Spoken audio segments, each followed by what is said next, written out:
کہ غیور مسلمانوں ذرا سوچ کر یہ بتاؤ، کیا قرآن کے ساتھ یہ انصاف ہے؟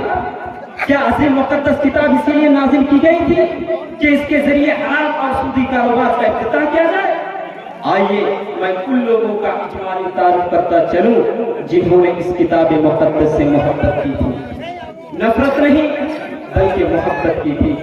قرآن جن کا اوڑھنا بچھونا تھا، قرآن جن کی زندگی تھی، قرآن جن کی شان، قرآن جن کا وقار تھا، وہ کہاں سے کہاں تک پہنچ گئے اور کیا سے کیا دیا۔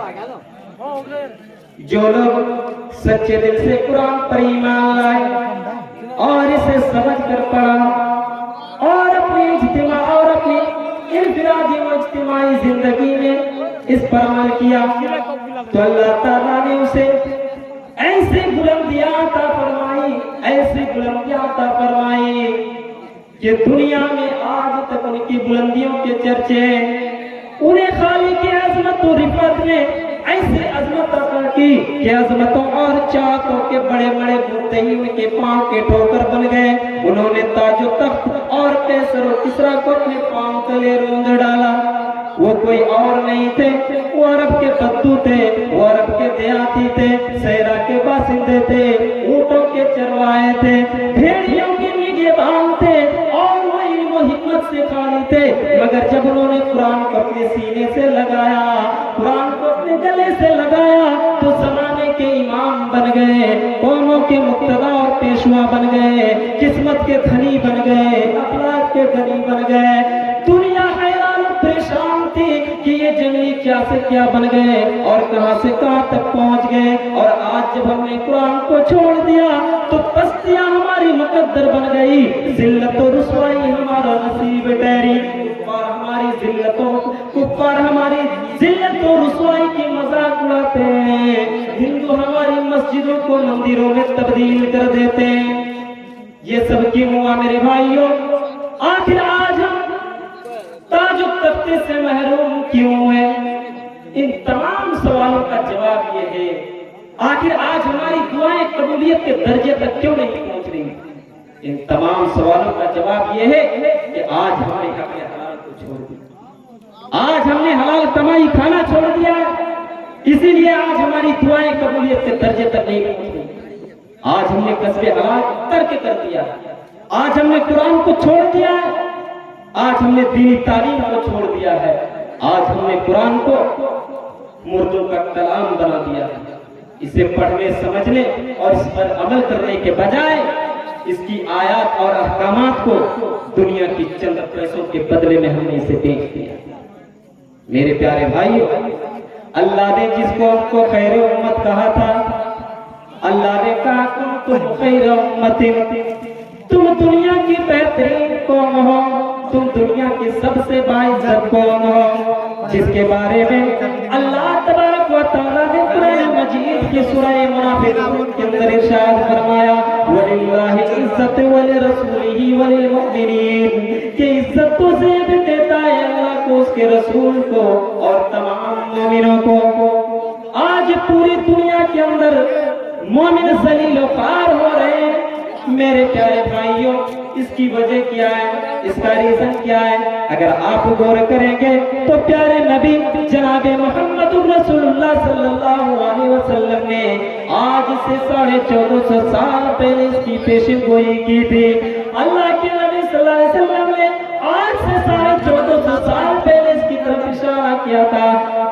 ابو داؤد کی ایک بہت ہی پیاری حدیث ہے جس میں کہ اللہ کے پیارے نبی جناب محمد رسول اللہ صلی اللہ علیہ وسلم نے اس امت کی زبانی کی طرف اشارہ کیا تھا، اس امت کی ذلت و رسوائی کی طرف آپ نے اشارہ کیا تھا۔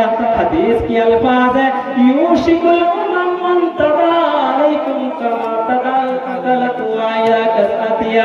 اللہ کے نبی صلی اللہ علیہ وسلم نے فرمایا کہ ہماری امت پر ایک ایسا زمانہ آنے والا ہے کہ تمام قوم اس امت پر ٹوٹ پڑے گی، جیسے کہ کھانے والے دسترخوان کے اوپر ٹوٹ پڑتے ہیں، جیسے کہ کھانے والے برتنوں کے اوپر ٹوٹ پڑتے ہیں۔ کسی نے سوال کیا اے اللہ کے رسول صلی اللہ علیہ وسلم، کیا اس وقت ہم لوگوں کی تعداد کم ہوگی؟ کیا اس وقت ہماری تعداد کم नबी सल्लल्लाहु अलैहि वसल्लम ने फरमाया नहीं, बल तुम यौमइदिल कसीर, नहीं बल्कि उस वक्त तुम्हारी तादाद बहुत ज्यादा होगी, उस वक्त तुम्हारी तादाद बहुत ज्यादा होगी, उस वक्त तुम्हारी पॉपुलेशन बहुत ज्यादा होगी, लेकिन वाला किन्नकुम गुसाउन का गुसाइल, लेकिन तुम्हारी हैसियत पानी के ऊपर बहने वाले तिनकों जैसी हो जाएगी, तुम बेवजन हो जाओगे, तुम बेवकार हो जाओगे, दुनिया की मेज पर तुम्हारी कोई जगह ना होगी, तुम दुनिया के अंदर सबसे जलील, तुम दुनिया के अंदर सबसे जलील हो जाओगे।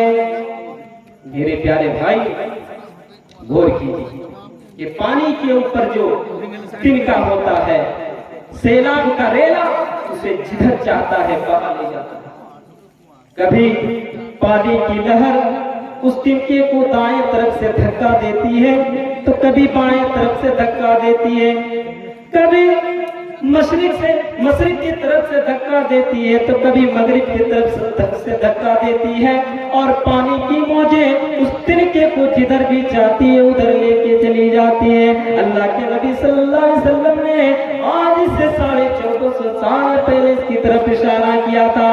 आज आप गौर कीजिए कि हमारे माशरे के अंदर, हमारे समाज और सोसाइटी के अंदर एक बुराई खत्म नहीं होती है कि दूसरी बुराई आ जाती है।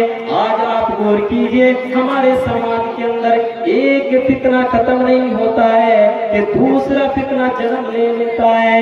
आज आप गौर कीजिए, कभी यहूदी मुसलमानों पर हमला कर रही है तो कभी ईसाई मुसलमानों पर हमला कर रही है तो कभी गैर कौम मुसलमानों पर हमला कर रही है। अल्लाह के नबी सल्लल्लाहु अलैहि वसल्लम ने आज से 1450 साल पहले इसकी तरफ वजाहत की, इसकी तरफ इशारा किया था। तो आज हमारी हैसियत पानी के ऊपर बहने वाले तिनकों जैसी हो गई। अल्लाह के नबी सल्लल्लाहु अलैहि वसल्लम ने आगे इरशाद फरमाया, ऐ लोगों, दुश्मनों के दिलों से तुम्हारा रोब दबदबा अल्लाह ताला छीन लेगा, सल्ब कर लेगा, जब्त कर लेगा, सीज कर लेगा। वलयंज़िअन्नल्लाहु मिन सुदूरि अदुव्विकुमुल महाबत मिनकुम। अल्लाह के नबी सल्लल्लाहु अलैहि वसल्लम ने फरमाया कि दुश्मनों के दिलों से, दुश्मनों के सीनों से तुम्हारा रोब दबदबा अल्लाह ताला छीन लेगा। आज आप गौर कीजिए कि मुसलमानों को कठपुतली की तरह नचाया जा रहा है, मुसलमानों को कुछ समझाई नहीं जा रहा, मुसलमानों को मुसलमानों के ताल्लुक से कोई खौफ डर नहीं है।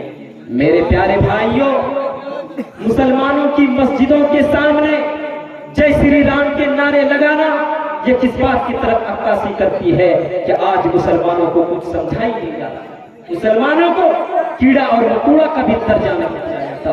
अल्लाह के नबी सल्लल्लाहु अलैहि वसल्लम ने आज से 1450 साल पहले इसकी तरफ इशारा किया। अल्लाह के नबी सल्लल्लाहु अलैहि वसल्लम ने फरमाया, वला यक़ज़िफन्नल्लाहु फी क़ुलूबिकुमुल वहन।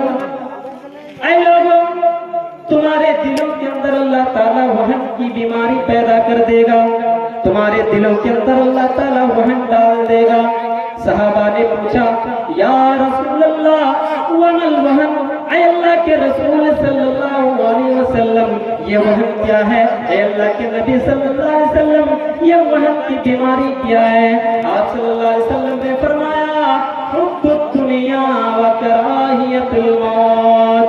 अल्लाह के नबी सल्लल्लाहु अलैहि वसल्लम ने एक ऐसा डेंजर बीमारी के बारे में बताया जो कैंसर से भी ज्यादा डेंजर बीमारी है, जो कैंसर से भी ज्यादा खतरनाक बीमारी है। वो वहन की बीमारी है, वो सुस्ती की बीमारी है, वो कमजोरी की बीमारी है। अल्लाह के नबी सल्लल्लाहु अलैहि वसल्लम ने फरमाया, दुनिया व कराहियतुल मौत। अल्लाह के नबी सल्लल्लाहु अलैहि वसल्लम ने फरमाया कि दुनिया की मोहब्बत और जब दुनिया से मोहब्बत करने लगोगे, जब तुम दुनिया से बेइंतहा मोहब्बत करने लगोगे और मौत के नाम से तुम घबराने लगोगे, मौत के नाम सुनकर तुम्हारे कलेजे के अंदर कपकपी तारी हो जाएगी, तो समझ लेना कि उस वक्त सबसे जलील कौम तुम ही हो। मेरे प्यारे भाई, आज हमारी सारी मेहनतें, सारी तकवतों दुनिया का आज हमने अपनी जिंदगी का मकसद दुनिया को समझा। हमने आखिरत की तैयारी को, हमने आखिरत को भुला बैठा है, हमने मौत की तैयारी छोड़ दी। मेरे भाइयों, इसीलिए अल्लाह के नबी सल्लल्लाहु अलैहि वसल्लम ने फरमाया, हुब्बुद दुनिया व कराहियतुल मौत, दुनिया की मोहब्बत और मौत से नफरत। अल्लाह के नबी सल्लल्लाहु अलैहि वसल्लम ने फरमाया कि दूसरी इल्लत ये होगी कि तुम मौत से डरोगे, मौत के नाम सुनकर तुम्हारे जिस्म के अंदर कपकपी तारी हो जाएगी। याद करो मेरे भाइयों, एक जमाना वो था कि मुसलमान मौत से डरता नहीं था, मुसलमानों से मौत खुद ही डरती थी। एक जमाना वो था कि मुसलमान मौत को अल्लाह का सबसे बड़ा हदिया समझ करके उसे सीनों में लगा लेता था, पलकों में सजा लेता था, मौत से डरता नहीं था, मौत से कतराता नहीं था। और आज हमारी हालत ये है कि आज हम दुनिया की ज़ाहिरी चमक को देखकर हम धोखे खाते, दुनिया की रंगीनियों में मस्त मगन हो रहे हैं। इसीलिए अल्लाह के नबी सल्लल्लाहु अलैहि वसल्लम ने फरमाया, हुब्बुद दुनिया व कराहियतुल मौत, दुनिया की मोहब्बत और मौत से। जबकि अल्लाह तबारक व तआला ने कह दिया कि कुंतुम खैरा उम्मतिन, दुनिया की बेहतरीन कौम इसी को कहते हैं कि वो बेनमाजी, वो बेरोजगार हो, वो शराब पीता हो, वो झूठ बोलता हो, वो ज़िनाकार हो। मेरे भाइयों, अगर ये कुंतुम खैरा उम्मा इसी को कहते हैं तो फिर इससे अच्छा तो गए जिसके बारे में अल्लाह तबारक व तआला ने कहा कि कुंतुम खैरा उम्मा, कि तुम बेहतरीन उम्मत हो। और उसी बेहतरीन उम्मत के लोगों के अंदर इतनी सारी खामियां, इतनी सारी बुराइयां, इतनी सारी गंदी, इतनी सारी गंदगियां मौजूद हो, तो क्या फायदा ये तकम्मुल करके। मेरे भाइयों, कुंतुम खैरा उम्मा उसको कहते हैं कि एक दूसरे को भलाई का हुक्म दे, अच्छे काम करने को हुक्म दे और खुद भी अच्छे काम करे और बुराई से रोके, एक दूसरे को भी रोके और अपने आप के अंदर भी कंट्रोल पैदा करे। इसी को कहते हैं कुंतुम खैरा उम्मा। हमें चंदे बातें सच्ची बातों को समेट रहा हूँ। आखिर में अल्लाह रब्बुल आलमीन से दुआ है कि परवरदिगार अल्लाह हम तमाम मुसलमानों को काल अल्लाह और काल रसूल की सदा पर जिंदगी गुजर बसर करने की तौफीक अता फरमा। परवरदिगार आलम, आज हम मुसलमान परेशान हाल हैं, तो हमारी परेशानी खुशहाली में तब्दील। परवरदिगार आलम, हम तमाम मुसलमानों को कुरान और हदीस की सही समझ अता फरमा।